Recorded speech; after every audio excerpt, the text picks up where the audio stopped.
Dead giveaway. And dead giveaway, they are the two words that have become synonymous with Cleveland's Charles Ramsey, the man who helped free Amanda, Gina, and Michelle last May on Seymour Avenue. Good evening, I'm Chris Flanagan. And I'm Lee Jordan. Those are also the words that make up the title of Ramsey's new book, which hits shelves this Thursday. Newschannel 5's John Kosich sat down with Ramsey for the first time since their interview went viral last year, making Ramsey an overnight celebrity, John. Yeah, Lee, what Charles Ramsey did here on Seymour Avenue has been well documented, well covered, but this is really the first time that we've had a chance to sit down and talk about the interview we did right here in the middle of the street, 2 minutes and 55 seconds long, that in a matter of hours captured the attention of the world. All right, Charles, let's begin at the beginning. How are you, sir? I'm good. How are you? The beginning for us, of course, I appreciate Seymour it. Avenue. If it wasn't for you, I wouldn't have an auto-tune. So I talked to Gregory Brothers about it. I think Mr. Casey needs to get a percentage of this. You know, I wasn't the first person to talk to you that night. I wasn't the last person. What was it about that interview, though, that went viral? Me and you. I couldn't have done it alone. You asked the right question. You asked the only question that my father or anybody's father would have asked. It's like, you know, exactly, how'd you know something was wrong? That's all you need to ask. And then naturally my answer was Pretty Little White Girl. I look back at that interview, and we just established the live signal. Mm-hmm.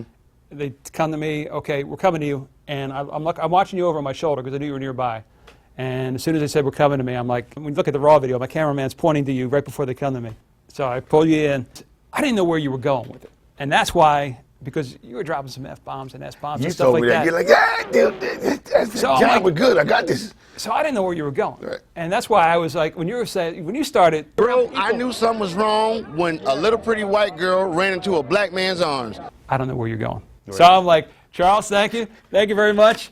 I'm like backing out of the, and you're like. Either she homeless or she got problems. That's the only reason why she run to a black man. Like, oh gosh, we're live.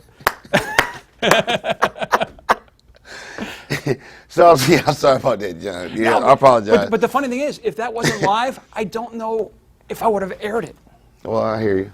15 million views on the internet, the interview itself.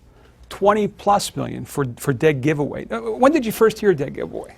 3 days after all that, after coming back from New York and the interview in New York, and as I come back to Cleveland, somebody was playing at LaGuardia, and I wasn't paying attention because I never heard of it. I didn't make it, so I'm not.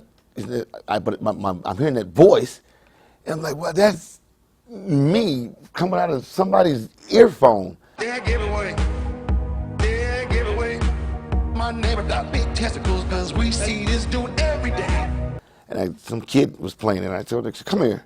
I said, what are you playing? And he looked at me, and he's smile. And I went like this. He goes, it is you. I'm playing you. And that's how I knew about it. There was the Johnny Cash version of Dead Giveaway. Dead giveaway. There was the Taiwanese cartoon. Something is wrong here. I mean, what was going through your mind when all this was, it had to be surreal. It still is, because it hasn't stopped.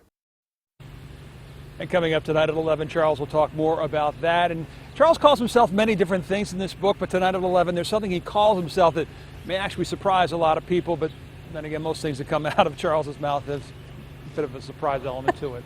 Live in Cleveland, John Kosich, Newschannel 5. He definitely has a certain way with words, John.